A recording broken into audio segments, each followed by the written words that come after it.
మాట్లాడదామా చంద్రశేఖరరావు గారు, వీళ్ళని కాదు, నువ్వు రా, నువ్వు వస్తే నీకు తెలుస్తుంది మేమేం చేసినాం మీరేం చేసినాం. తెలిసి తెలియక ఉడికిందో ఉడకక ఉరుకులాడుతున్నారు నీ అల్లుడు నీ కొడుకు. వాళ్ళకు పిల్లకాకులకేం తెలుసు, ఉండేలు దెబ్బ అని వెనకడికి చెప్పారు. నీకు తెలుసు కదా మా దెబ్బ ఎట్లుంటుందో, కాంగ్రెస్ పార్టీ కార్యకర్తల దెబ్బ. 2023 డిసెంబర్ 3 నాడు చూసినావు కదా మా కార్యకర్తల దెబ్బ. అందుకే ఇవాళ ఆయన మొహం జల్లక ఫామ్ హౌస్లో దాచుకొని ఇవాళ వీళ్ళను ఉసిగొల్పుతున్నాడు. ఏమన్నా అంటే పెద్ద మనిషిని అట్లా అంటారా అంట. పెద్ద మనిషిలాగా వ్యవహరించాలి కదా అని నేను అంటున్నాను. ఆయన అనుభవాన్ని తెలంగాణ కోసం వాడా? అధికారం పోతే బయటికి రాడా? బయటికి రానప్పుడు ప్రతిపక్ష హోదా ఎందుకు? 58 లక్షల జీతం ఎందుకు?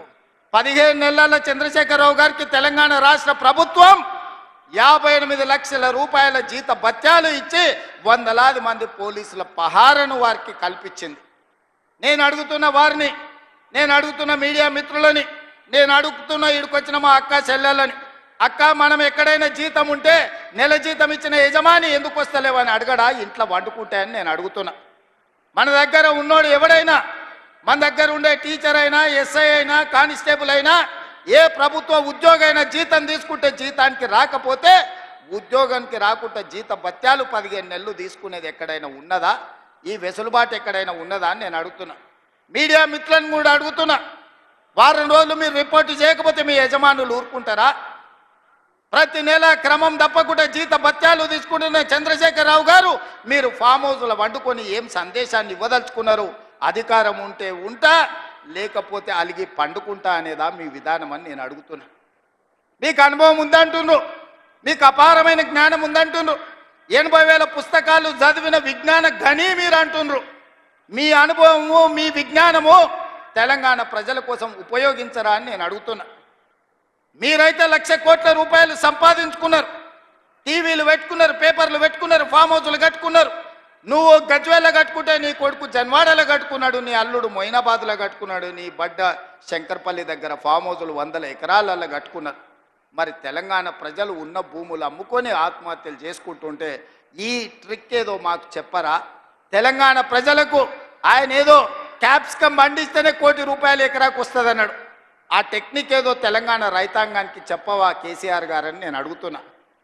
ఈరోజు తెలంగాణ రాష్ట్రం వచ్చిన తర్వాత చంద్రశేఖరరావు గారు వారి కుటుంబ సభ్యులు 1,00,000 కోట్ల రూపాయలు ఎట్లా సంపాదించుకుర్రు? తెలంగాణ రాష్ట్రం 4 కోట్ల ప్రజల నెత్తి మీద 8,29,000 కోట్ల రూపాయల అప్పెట్లు వచ్చింది.